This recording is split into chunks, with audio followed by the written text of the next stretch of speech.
So it is July 23rd, and we're going to have a look at the vegetable garden.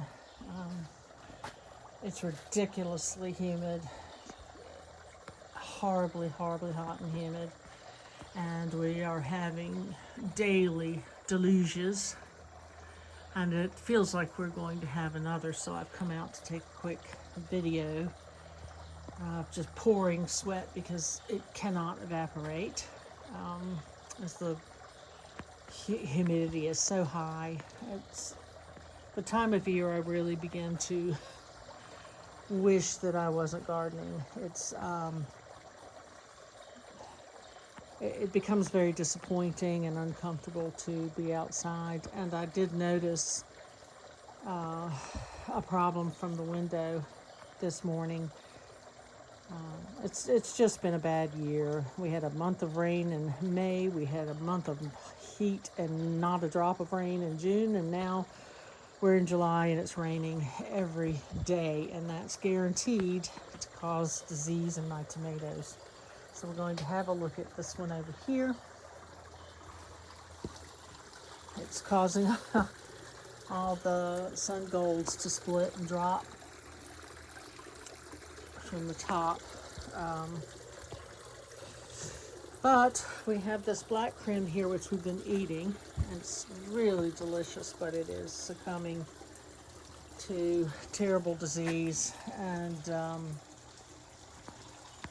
unfortunately it will probably have to come out. The top is still growing, but I don't think that will last long. So when something doesn't fulfill its job anymore and is diseased, it has to be removed. And that's just a sad fact of gardening and life in general. So probably this black creme will come out. I'll harvest what I can off of it. There are some that are turning nicely, and they'll ripen beautifully inside on the counter. Once they've begun to show some color, generally speaking, they are not receiving much from the plant anymore anyway. So I'm hoping these granaderos, which are F1 and have some disease resistance, will not succumb, or we will not have tomatoes in the freezer this year. But you can see what's going on here with them. Are beginning to turn a little, but I'll have to go to the farmer's market to see what I can find if these fail. But as I say, we are having some beginning to turn, which is good.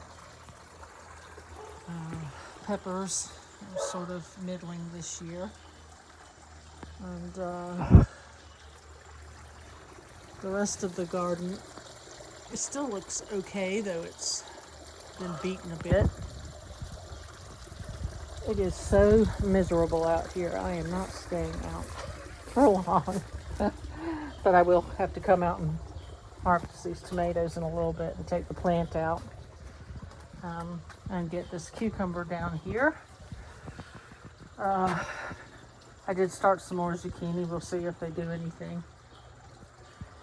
And we do have these poblanos straightening themselves out. This is the foliage that they were beautiful when I put them in. And then in May, with all the rain, the foliage began to look like this.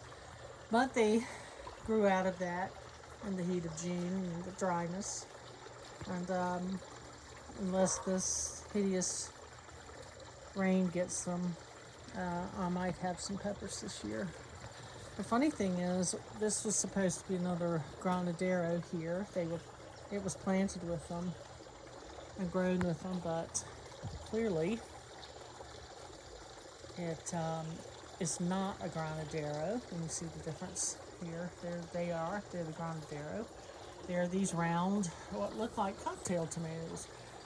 This is not something I grow, so it's not a mix-up on my end of things. So I assume there was just a stray errant seed in the pack, and so we'll see what these do. Anyway, pretty grim year.